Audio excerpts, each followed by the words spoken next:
Hey guys, how you doing?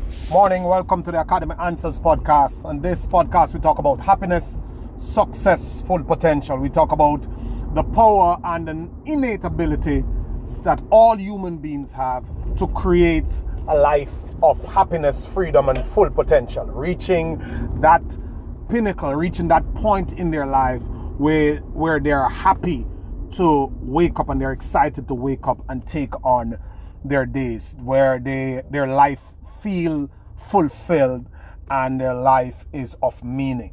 And there is, of course, the science of achievement, and there's the art of achievement. And the science is out there, it's everywhere, it's duplicatable, it's proven. There are models in every industry, in every type of background, in every life, in every way of life, in every lifestyle. There are models that you can emulate to get to the physical things, the material things.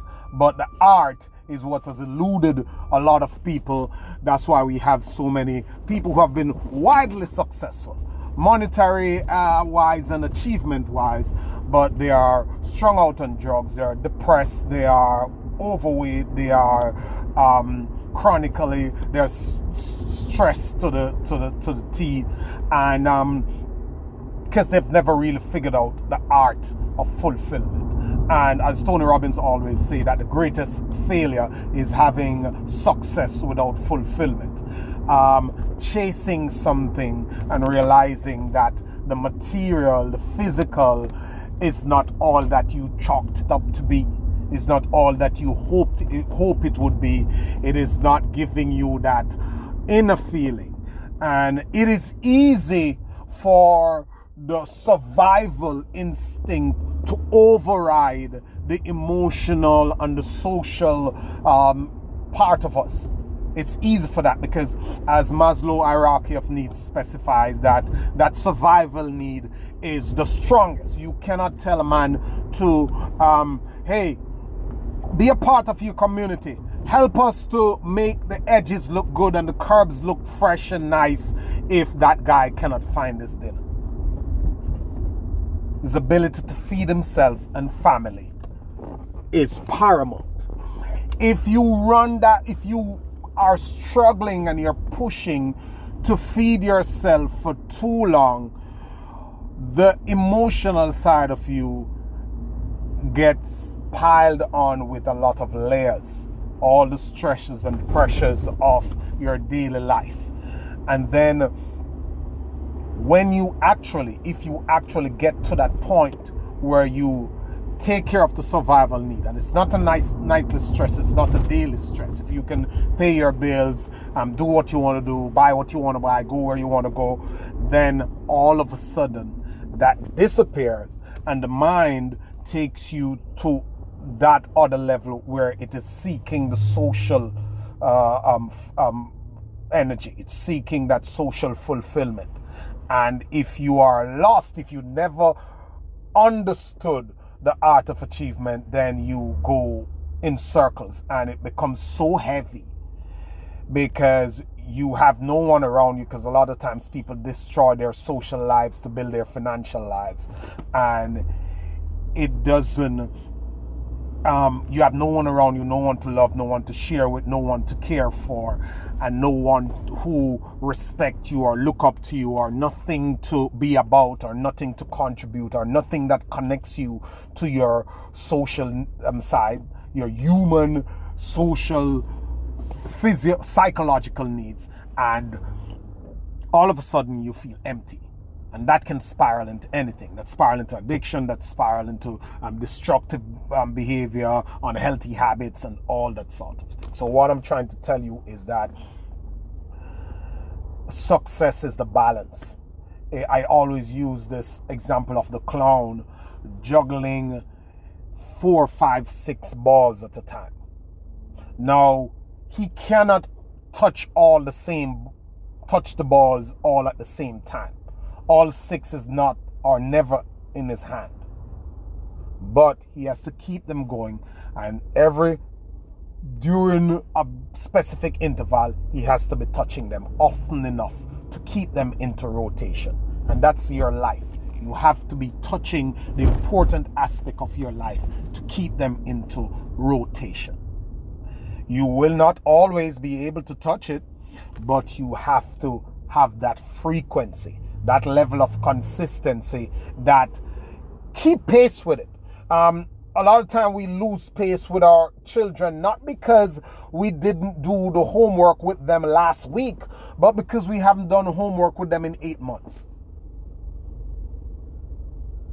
Maybe once a week or twice a week or once every 2 weeks is enough of a touch. You have to analyze that I'm not in your situation, but you need that touch. Maybe that 4 days a week that you plan to go to the gym is not working out, but maybe 1 or 2 is a good touch. So you have to find those good touches in your life. And that brings me to the point of what I want to talk about this morning, and that is, what's the point of building if you have no maintenance plan? I know we always talk about creation, we always talk about creating something that can take you to that life of happiness, both emotionally and financially. Creating it. So you're not gonna end up with something. Every one of us life is mapped to somewhere.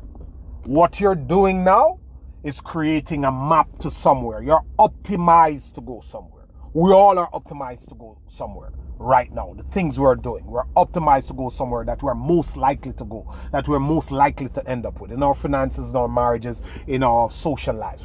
What we are doing with it, what we do with our time, how the activities we are involved in is mapped somewhere. The guy who eats pizza and junk food and sodas every single day, his life is mapped to a certain destination.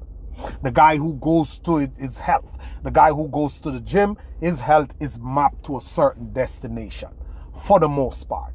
We all know that there's a general rule that the probability is not 100%. But for the most part, when you take the big numbers, when you take a general look, you will be mapped to somewhere. Every one of us life. How you handle your money, it's mapped to somewhere. How you're running your business is mapped to a specific outcome. Now, when you have built something, when you're trying to build something, when you come up with something,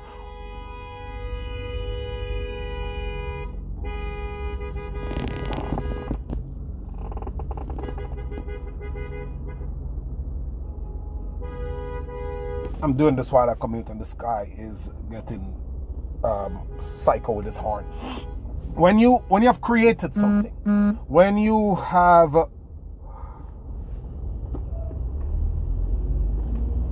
built that thing,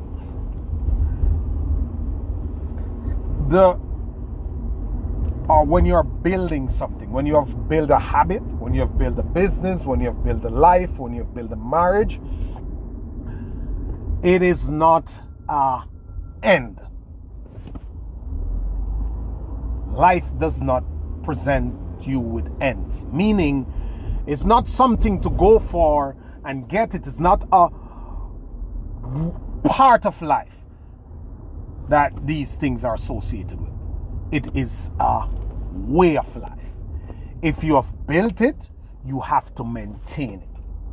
So there is this huge apartment building where I grew up, and this lady used to be the icon of rentals, of property rental, apartment and stuff in the area. And she's always building on this stuff. Built huge, that probably have, it has to have 60 to 70 apartments on it. Many families live there. Huge structure. And over the years, when the building kind of ran too far and she was topped out, I watched that place deteriorated to the worst. It was in a dilapidated, it is now in a dilapidated state, the last time I checked. And that is not because it wasn't built properly. It was built okay. It was fine. It never looked like that all the time, but there was no maintenance plan. And my grandmother used to do something like that. She used to go to her farm every day And they're always asking her, why do you go every day? And she's always saying, I go every day so one day I don't have to go and wish that I had gone every day. Because there's so much to do and I've lost so much and it's so far, so that's deteriorated to such a low level that I'm overwhelmed. You have to get to a point where you can keep up. There is a maintenance plan for whatever you have, and that's the message. You need a maintenance plan for what you're building. If you want to build the body of your dreams and you get it, you can't stop. You have to have a maintenance plan. And naturally, when you build it, if you keep maintaining it, it is not so stressful. It won't be so difficult if you have a good maintenance plan for it.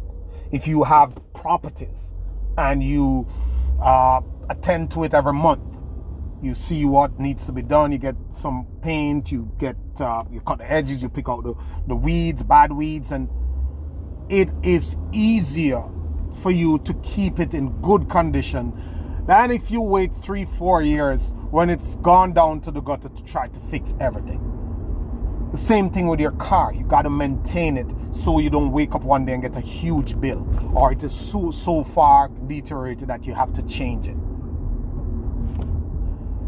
I'm just letting you know. I'm just trying to make you understand that creation without maintenance is bringing you into the same level of stress or worse pressures that you were in when you were on the journey of building it. So whenever you create, whatever you have built, whatever you have developed, tangible or intangible, you must also, in the interest of not giving yourself that painstaking hard process of that you got during building, in the interest of alleviating that, not going down that road again, you need to attach a maintenance plan. We all know how difficult it is to build anything. It is difficult. It is difficult to conceive a child, give birth to a child, socialize a child, raise the child, or bring the child into the world, and then you don't maintain that. You don't have ways of making sure the child learn the right way to live, learn what they're supposed to learn, be who they're supposed to be, have the right values, have the right attitude. Because then you have this child in their 20s and 30s lost, and it's stressing you out every time because you have created it, but you have not maintained it. No time with the child, no care about how the child is doing, no real plan to bring up the child in the right way. That's maintenance. You have to do that. Same thing with your business. No need in building this thing, going through the pain and the struggles, having this thing running properly, and then you step away, or you have no system in place to make sure that it can adopt, that it can grow, that it can stay strong. You need a maintenance plan. So I want you to think about what you have going on for you, whether you have achieved that 5 pound less or 15 pound less that you have gone for, whether you have changed your wardrobe and it is now where you want it to be, whether you have gotten that new car, whether you have started and have that business running, and you want this, you had wanted it so badly. I want you to now to say, okay, now that I have it, how do I keep it? How do I maintain it? Your money, your life, your education, your knowledge, how do you maintain it? Are you reading? Are you researching new developments in your career, this career that you fight so hard to get? Do you know what is going on? Is it gonna leave you behind? Are you gonna become misinformed because things have changed? How do you maintain that? That's what I wanted to share this morning. Hope you got some value from it. Have a beautiful day. Thank you, guys.